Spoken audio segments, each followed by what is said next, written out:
So ma, he has moved away. I've done my checking.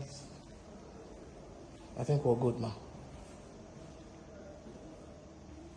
I think we're good now. So the only thing tomorrow maybe ma, which is I will do now, is just tomorrow pay water. Maybe from the other side. What can affect the concrete maybe? So I will paint it out. There are pillar lily. She will affect it. So my cost screw the baby away. My cement screw the phone. What? But all the under that.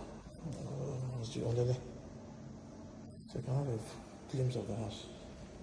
It's still looking as sharp as before. Everything's looking as sharp as before now.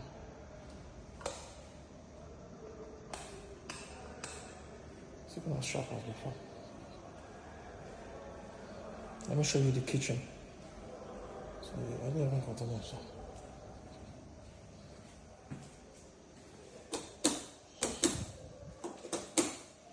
So the kitchen like that, everything is done, everything is working properly. I've tested everything. It's working properly.